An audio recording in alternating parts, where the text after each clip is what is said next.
ఈ వ్యాధిని గుర్తించడానికి నిర్దిష్ట టెస్టులు కూడా లేవు, కానీ ఇది మహిళలకే ఎక్కువగా వస్తుంది. ఈ వ్యాధిని డయాగ్నోస్ చేయడానికి ప్రత్యేకించి టెస్టులు కూడా లేవు. ఆధునిక వైద్య విధానంలో ఈ సమస్య గురించి అనేక సిద్ధాంతాలు ఉన్నప్పటికీ దీనికంటూ ఒక ప్రత్యేకమైన కారణాన్ని గుర్తించలేకపోయారు.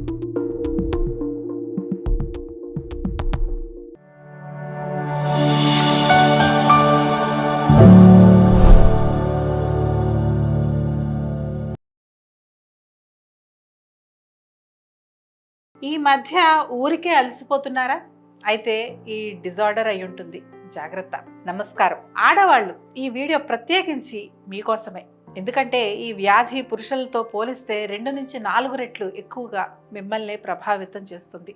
పైగా ఈ వ్యాధిని డయాగ్నోస్ చేయడానికి ప్రత్యేకించి టెస్టులు కూడా లేవు. కాబట్టి ఒకసారి ఇప్పుడు చెప్పే లక్షణాలను బట్టి మీరే నిర్ధారించుకోండి.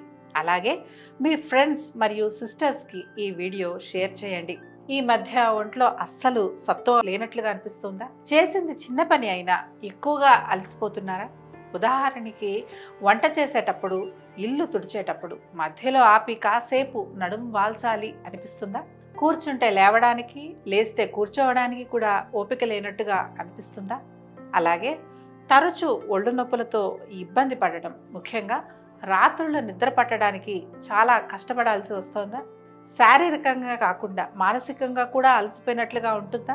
అయితే మీలో ఇలాంటి లక్షణాలు కనిపిస్తే నిర్లక్ష్యం చేయకండి. ఎందుకంటే ఇలాంటి లక్షణాలన్నీ క్రానిక్ ఫెటీగ్ సిండ్రోమ్ లేదా మయాల్జిక్ ఎన్సెఫలోమైలైటిస్ అని పిలువబడే సమస్యను సూచిస్తాయి. క్రానిక్ ఫెటీగ్ సిండ్రోమ్ అనేది ఒక కాంప్లికేటెడ్ డిజార్డర్. ఈ డిజార్డర్ విపరీతమైన అలసటను కలుగజేస్తుంది. మీరు చేసే శారీరక లేదా మానసిక కార్యకలాపాలతో లక్షణాలు ఇంకా తీవ్రతరం అవుతాయి. పైగా ఎటువంటి రెస్ట్ తీసుకున్నా కూడా మెరుగుపడవు. ఆధునిక వైద్య విధానంలో ఈ సమస్య గురించి అనేక సిద్ధాంతాలు ఉన్నప్పటికీ దీనికంటూ ఒక ప్రత్యేకమైన కారణాన్ని గుర్తించలేకపోయారు. రకరకాల కారకాల కలయికతో ప్రేరేపింపబడుతుందని భావిస్తున్నారు. దీన్ని గుర్తించడం ఆలస్యమైన లేదా నిర్లక్ష్యం చేసిన జ్ఞాపక శక్తి మరియు ఏకాగ్రత లోపానికి, ఆర్థోస్టాటిక్ అసహనం అంటే నిటారుగా నిలబడి లేదా కూర్చున్నప్పుడు లక్షణాలు మరింత తీవ్రతరం కావడం, అలాగే కండరాలు మరియు కీళ్ళ నొప్పి, నిద్రలేమి మరియు ఎల్లప్పుడూ ఏదో మైకంలో ఉన్నట్లుగా అనిపించడం వంటి పరిణామాలకు దారితీస్తుంది. ఫలితంగా మీ రోజువారీ పనితీరు మరియు జీవన నాణ్యత కూడా అస్తవ్యస్తం అవుతుంది. ఆధునిక వైద్యంలో క్రానిక్ ఫెటీగ్ సిండ్రోమ్ని గుర్తించడానికి ప్రత్యేకమైన టెస్టులు లేవు. పైగా ఇది ఎందువల్ల సంభవిస్తుందో తెలియదు. కారణం ఖచ్చితంగా లేదు కాబట్టి చికిత్స కూడా ఒక నిర్దిష్టంగా ఉండదు. అందువల్ల స్లీపింగ్ పిల్స్ లేదా పెయిన్ కిల్లర్స్ ఇవ్వడం జరుగుతుంది. వీటి వల్ల మీకున్న సమస్య పక్కన పెడితే వాటి వల్ల వచ్చే సైడ్ ఎఫెక్ట్స్ తిరిగి ఎదుర్కోవాల్సి వస్తుంది. పైగా ఇవి తాత్కాలిక ఉపశమనం మాత్రమే అందించగలవు. కానీ ఈ సమస్యకి ప్రధాన కారణమైనటువంటి ఒత్తిడి మరియు ఇన్ఫ్లమేషన్ వంటి మూల కారణాలను దూరం చేయలేవు. మరి ఎలా? ఈ సమస్యను దూరం చేసుకోవడానికి మార్గం ఏమీ లేదా? ఎక్కువ టెన్షన్ పడకండి. ఎందుకంటే మీరు మన వర్ధన ఆయుర్వేద ఛానల్ని ఫాలో అవుతున్నారు కాబట్టి సమాధానం ఖచ్చితంగా దొరుకుతుంది. ఈ సమస్యను తగ్గించడానికి ఆయుర్వేదం మీకు ఎల్లప్పుడూ తోడుగా ఉంటుంది. అది ఏ విధంగా అనేది తెలియాలంటే వెంటనే ఛానల్ని సబ్స్క్రైబ్ చేసుకొని వీడియో చివరి వరకు చూడండి. ఆయుర్వేదం దాని యొక్క సమగ్ర విధానం ద్వారా క్రానిక్ ఫెటీగ్ సిండ్రోమ్ని కంట్రోల్ చేయడానికి కేవలం లక్షణాల మీద కంటే దాని యొక్క మూల కారణాల మీద దృష్టి పెడుతుంది. అలాగే శరీరం యొక్క శక్తిని పునరుద్ధరించడానికి వాత, పిత్త మరియు కఫ దోషాలను సమతుల్యం చేస్తుంది. ఆయుర్వేదం ప్రకారం క్రానిక్ ఫెటీగ్ సిండ్రోమ్ అనేది తరచుగా శరీరం యొక్క వాత, పిత్త మరియు కఫ దోషాలలో ఏర్పడే అసమతుల్యతగా పరిగణించబడుతుంది. అందువల్ల ఒకసారి వీటి గురించి కాస్త వివరంగా చూద్దాం. మొదటిది వాత దోషం. ఈ రకమైన దోషం శరీరం యొక్క కదలిక మరియు శక్తితో అనుబంధించబడి ఉంటుంది. దీంట్లో అసమతుల్యత ఏర్పడడం వల్ల ఆందోళన, చంచలత్వం మరియు నిద్రలేమి వంటి సమస్యలకు దారితీస్తుంది. ఇవన్నీ అలసటకు దోహదం చేస్తాయి. రెండవది పిత్తదోషం. ఈ రకమైన దోషం జీవక్రియ మరియు జీర్ణక్రియతో ముడిపడి ఉంటుంది. ఒకవేళ దీంట్లో ఏదైనా అసమతుల్యత ఏర్పడితే అది ఇన్ఫ్లమేషన్, చిరాకు వంటి వాటికి కారణమవుతుంది. ఫలితంగా శారీరక మరియు మానసిక అలసటకు దారితీస్తుంది. ఇక చివరిగా కఫదోషం. ఈ దోషం శరీరం యొక్క నిర్మాణం మరియు స్థిరత్వానికి సంబంధించి ఉంటుంది. కఫంలో అసమతుల్యత ఏర్పడడం వల్ల నీరసంగా, భారంగా మరియు బద్ధకంగా, శక్తి విహీనంగా అనిపించడం వంటి సమస్యలకు దారితీస్తుంది. ఇలా మీ ఆరోగ్యానికి సంబంధించి మీకు తెలియని విషయాలను తెలియజేయడానికి వర్ధన్ ఆయుర్వేద ఎల్లప్పుడూ సిద్ధంగా ఉంటుంది. ఒకవేళ మీరు కూడా అంతే ఉత్సాహంగా ఉంటే డిస్క్రిప్షన్లో ఉన్న వాట్సాప్ ఛానల్ లింక్ని క్లిక్ చేయండి. ఈ దోషాలను సమతుల్యం చేయడానికి ఆయుర్వేదం కేవలం 4 విధానాలను సూచిస్తుంది. వీటిని ఫాలో అయితే మీరు ఈ సమస్య నుంచి సులువుగా బయటపడినట్టే. క్రానిక్ ఫెటిక్ సిండ్రోమ్కి కారణమయ్యే ఒత్తిడిని దూరం చేయడానికి ఆయుర్వేదం సూచించే మొట్టమొదటి విధానం హెర్బ్స్. ఆయుర్వేదం సూచించే హెర్బ్స్ మీ దోషాలను సమతుల్యం చేయడానికి, జీవశక్తిని మెరుగుపరచడానికి, అలాగే ఈ సమస్యకు అంతర్లీన కారణమైనటువంటి ఒత్తిడిని తగ్గించడానికి 3 రకాల హెర్బ్స్ని సిఫార్సు చేస్తుంది. అందులో మొట్టమొదటిది అశ్వగంధ. ఆయుర్వేదంలో అత్యంత ప్రసిద్ధి చెందిన హెర్బ్ ఏదన్నా ఉంది అంటే అది ఖచ్చితంగా అశ్వగంధ అని చెప్పవచ్చు. అడాప్టోజన్ లక్షణాలు కలిగిన ఈ మూలిక క్రానిక్ ఫెటిక్ సిండ్రోమ్ని కంట్రోల్ చేయడంలో అత్యంత ప్రభావవంతమైంది. ఎందుకంటే ఆయుర్వేదం ప్రకారం ఈ సమస్య వాత అసమతుల్యత మరియు ఓజస్ యొక్క క్షీణతతో ముడిపడి ఉంటుంది. కానీ ఈ అశ్వగంధ నాడీ వ్యవస్థను బలపరుస్తుంది, వాత దోషాన్ని సమతుల్యం చేస్తుంది మరియు ఓజస్సును పెంచుతుంది. ముఖ్యంగా స్థితిస్థాపకత మరియు శక్తిని ప్రోత్సహిస్తుంది. అంతేకాకుండా దీని యొక్క పునరుజ్జీవన లక్షణాలు ఒత్తిడి మరియు ఆందోళనను తగ్గిస్తాయి, మనస్సుని శాంతపరుస్తాయి మరియు నిద్రా నాణ్యతను మెరుగుపరుస్తాయి. శాస్త్రీయంగా చూసుకుంటే ఇందులో విథనోలైడ్స్ అనే పిలువబడే బయో యాక్టివ్ సమ్మేళనాలు సమృద్ధిగా ఉంటాయి. ఇవి ఇన్ఫ్లమేషన్ మరియు ఆక్సీకరణ ఒత్తిడిని ఎదుర్కోవడంలో ప్రభావవంతంగా ఉంటాయి. ఈ సమస్యకు ఇవి చాలా కీలకం. ఇవే కాకుండా అశ్వగంధను రెగ్యులర్గా ఉపయోగించడం వల్ల మీలో బలం, తేజస్సు మరియు శక్తి కూడా పెరుగుతుంది. ఇందులో రెండవ హెర్బ్ శతావరి. ఈ హెర్బ్ కూడా ఆయుర్వేదంలో అత్యంత విలువైనది. దీంట్లో అడాప్టోజెనిక్ లక్షణాలతో పాటు పునరుజ్జీవన లక్షణాలు కూడా ఉంటాయి. ఇవి ఓజస్ అంటే ప్రాణశక్తిని బలపరుస్తాయి. ఫలితంగా దీనివల్ల మీ ఎనర్జీ లెవెల్స్ రెట్టింపు అవుతాయి. అలాగే దీని యొక్క రసాయన అంటే పునరుజ్జీవన లక్షణాలు క్రానిక్ ఫెటిక్కి కారణమయ్యే దోష అసమతుల్యతను తిరిగి సమతుల్యం చేస్తాయి. అంతేకాక ఇది మీ అడ్రినలిన్ ఆరోగ్యానికి మద్దతు ఇస్తుంది. దీనివల్ల మీ మానసిక స్పష్టత పొందుతారు. వీటితో పాటు ఇది ఎనర్జీ లెవెల్స్ ఉత్పత్తి అవ్వడానికి కీలకమైన జీర్ణాగ్నిని పెంచడం ద్వారా జీర్ణక్రియను మెరుగుపరుస్తుంది. అలాగే ఇందులో ఉండే యాంటీ ఆక్సిడెంట్ మరియు యాంటీ ఇన్ఫ్లమేటరీ లక్షణాలు కూడా ఆక్సీకరణ ఒత్తిడిని ఎదుర్కోవడంలో సహాయపడతాయి. దీన్ని రెగ్యులర్గా వాడడం వల్ల మీ మనస్సు మరియు శరీరం పునరుజ్జీవింపబడతాయి. ఈ విధంగా ఇది మీ దీర్ఘకాలిక అలసటను కంట్రోల్ చేస్తుంది. ఇక చివరి హెర్బ్ గుడూచి.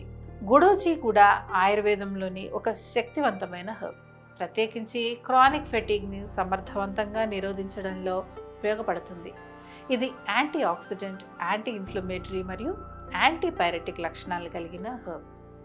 ఈ ప్రభావవంతమైన హెర్బ్ని క్రమం తప్పకుండా తీసుకోవడం వల్ల మీ రోగ నిరోధక వ్యవస్థను మెరుగుపరచడానికి సహాయపడుతుంది. ముఖ్యంగా ఇది క్రానిక్ ఫెటిక్కి కారణమయ్యే వివిధ టాక్సిన్స్ మరియు రసాయనాలకు వ్యతిరేకంగా పోరాడడానికి మన శరీరం యొక్క మరియు మెదడు యొక్క కణాలను తయారు చేయడంలో సహాయపడుతుంది.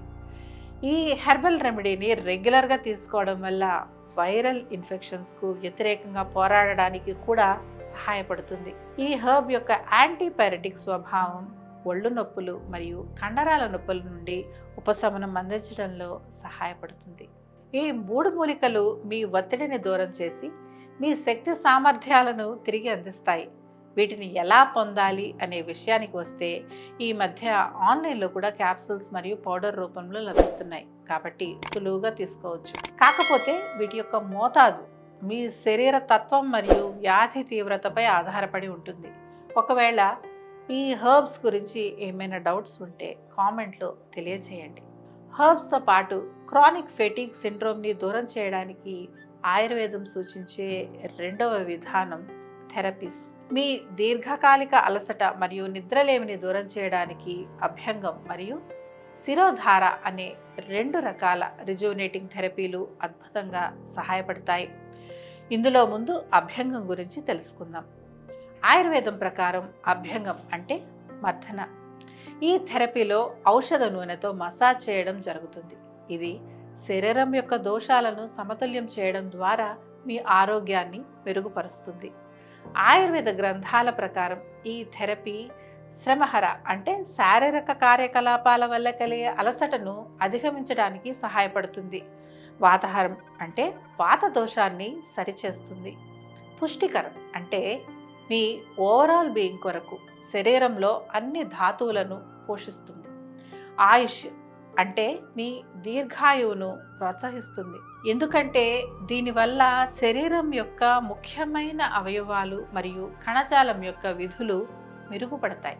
స్వప్నకరం అంటే నిద్రలేమి మరియు ఇతర మానసిక స్థితిని అధిగమిస్తుంది. ఈ విషయం కేవలం ఆయుర్వేదం మాత్రమే కాదు, 2021లో జరిపిన రీసెర్చ్ ప్రకారం అభ్యంగం ఒత్తిడిని తగ్గించడమే కాకుండా నాడీ వ్యవస్థను బలపరుస్తుంది, అలాగే రక్త ప్రసరణను మెరుగుపరుస్తుంది. వీటితో పాటు శరీరంలో పేరుకుపోయిన టాక్సిన్స్ను కూడా తొలగిస్తుంది మరియు ఒక వ్యక్తి యొక్క ఓవరాల్ హెల్త్ని మెరుగుపరుస్తుంది. ఇలాంటి శక్తివంతమైన ప్రయోజనాలు అందించే రెండవ థెరపీ శిరోధార. శిరోధార ముఖ్యంగా వాత మరియు పిత్త దోషాలను సమతుల్యం చేయడానికి ఔషధ నూనెలు, పాలు లేదా మజ్జిగ నుదుటిపై లయబద్ధంగా పోస్తూ చేసేటువంటి థెరపీ. అంతేకాకుండా ఇది మనస్సుని ప్రశాంతపరుస్తుంది, కార్టిజోల్ వంటి ఒత్తిడి హార్మోన్లను తగ్గిస్తుంది. ఈ చికిత్స ప్రాణవాయువు అంటే మెదడును నియంత్రించే సూక్ష్మ జీవశక్తిని పునరుజ్జీవింపచేస్తుంది మరియు మానసిక స్పష్టతను పునరుద్ధరిస్తుంది. ఇది మీ సమస్యకు కీలకమైన నివారణ. అలాగే ఈ థెరపీ మీకు ప్రశాంతమైన నిద్రను ప్రోత్సహిస్తుంది మరియు నాడీ వ్యవస్థ సమతుల్యతను పునరుద్ధరిస్తుంది. ఇక శాస్త్రీయ ఆధారంగా చూసుకుంటే ఒక పరిశోధన ప్రకారం నిద్రలేమి, ఏకాగ్రత లేకపోవడం మరియు చికాకు వంటి సమస్యలతో బాధపడుతున్న 35 ఏళ్ల వయసున్న ఒక మహిళకు 14 రోజులు నిరంతరంగా నువ్వుల నూనెతో శిరోధార థెరపీ అందించారు. ఈ రీసెర్చ్లో తేలింది ఏమిటంటే ఈ థెరపీ వల్ల ఆ మహిళ యొక్క ఒత్తిడి, నిద్రలేమి, ఏకాగ్రత లేకపోవడం వంటి లక్షణాలు తగ్గిపోయాయి. పైగా ఈ రీసెర్చ్లో ఎటువంటి ప్రతికూల సంఘటనలు కూడా గమనించబడలేదు. ఇక మీ సమస్యను దూరం చేయడానికి ఆయుర్వేదం సూచించే మూడవ విధానం డైటరీ టిప్స్. మీ ఎనర్జీ లెవెల్స్ని పెంచడానికి మరియు అలసటను దూరం చేయడానికి మీ ఆహారంలో కొన్ని మార్పులను చేసుకోండి. అందులో మొదటిది నెయ్యి. శరీరాన్ని పునరుజ్జీవింపచేయడానికి మరియు నాడీ వ్యవస్థను పోషించే దీని యొక్క సామర్థ్యానికి ఆయుర్వేదంలో ప్రసిద్ధి చెందింది. అలాగే వాత దోషాన్ని సమతుల్యం చేయడంలో మరియు జీర్ణక్రియను మెరుగుపరచడంలో కూడా సహాయపడుతుంది. కాబట్టి మీ ఆహారంలో నెయ్యిని చేర్చుకోవడం లేదా ఉదయం పూట గోరువెచ్చని నీటిలో నెయ్యి కలుపుకుని తాగడం వంటివి అలవాటు చేసుకోండి. రెండవది బాదం. బాదం పప్పును నాడీ వ్యవస్థను పటిష్టం చేసే మరియు దీర్ఘకాలిక శక్తిని అందించే పోషకాల యొక్క పవర్ హౌస్ అని చెప్పొచ్చు. కాబట్టి 5-6 బాదం పప్పులను రాత్రంతా నానబెట్టి వాటిపై తొక్కు తీసి ఉదయాన్నే ముందుగా తినండి. మరింత పోషణ కావాలంటే వాటిలో వెచ్చని పాలను కలిపి తీసుకోండి. ఇలా తీసుకోవడం వల్ల మీ ఒత్తిడి దూరం అవుతుంది. వీటితో పాటు వెచ్చని పోషకాలు కలిగిన భోజనాన్ని ఎంచుకోండి. వెచ్చగా మరియు సులభంగా జీర్ణమయ్యే ఆహారాలను తీసుకోండి. అలాగే జీవక్రియను పెంచడానికి మరియు ఇన్ఫ్లమేషన్ తగ్గించడానికి అల్లం, పసుపు మరియు నల్ల మిరియాలు వంటి సుగంధ ద్రవ్యాలను కూడా చేర్చుకోండి. ఇక చివరిగా కోల్డ్ మరియు ప్రాసెస్డ్ ఫుడ్స్ మానుకోండి. చల్లని మరియు ప్రాసెస్ చేసిన ఆహారాలు వాతదోష సమతుల్యతను దెబ్బతీస్తాయి మరియు జీర్ణక్రియను బలహీనపరుస్తాయి. ముఖ్యంగా మీ అలసటను పెంచే రిఫ్రిజిరేటెడ్ డ్రింక్స్, ఐస్ క్రీంలు మరియు ప్యాక్ చేసిన స్నాక్స్ వంటి వస్తువులను మానుకోండి. ఇక క్రానిక్ ఫెటిగ్ సిండ్రోమ్ని దూరం చేయడానికి ఆయుర్వేదం సూచించే చివరి విధానం జీవనశైలి మార్పులు. క్రానిక్ ఫెటిగ్ సిండ్రోమ్ని దూరం చేయడానికి మీ మానసిక ఆరోగ్యాన్ని మెరుగుపరచడం చాలా అవసరం. దాని కొరకు మీ లైఫ్ స్టైల్లో బాలాసనం మరియు ప్రాణాయామం వంటి యాక్టివిటీస్ను ప్రాక్టీస్ చేయడం అలవాటు చేసుకోమని ఆయుర్వేదం సూచిస్తోంది.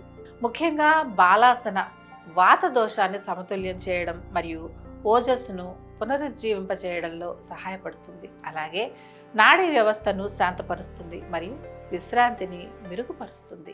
ఇక నాడీ శోధన మరియు భ్రామరి వంటి ప్రాణాయామ అభ్యాసాలు మీ ప్రాణవాయువును మెరుగుపరుస్తాయి, ఒత్తిడిని తగ్గిస్తాయి మరియు ఆక్సిజన్ను మెరుగుపరుస్తాయి. ప్రతిరోజు కాకపోయినా కనీసం వారానికి 3 సార్లు ఇలా ప్రాక్టీస్ చేయండి. ఇక చివరిగా ఈ 4 విధానాలు అనుసరిస్తే మీ సమస్యకు మీరు వీడ్కోలు చెప్పినట్టే. ఒకవేళ ఈ హెర్బ్స్ మరియు థెరపీలు పర్సనలైజ్డ్ రీతిలో మీరు పొందాలి అంటే వర్ధన్ ఆయుర్వేదాన్ని సంప్రదించండి. ఎందుకంటే మేము గత 25 ఏళ్లుగా అన్ని రకాల వ్యాధులకు 8 లక్షల మందికి ఉత్తమమైన ఆయుర్వేద చికిత్సలను అందించాం. అలాగే 3.5 లక్షల స్పైన్ సర్జరీలను నివారించాం.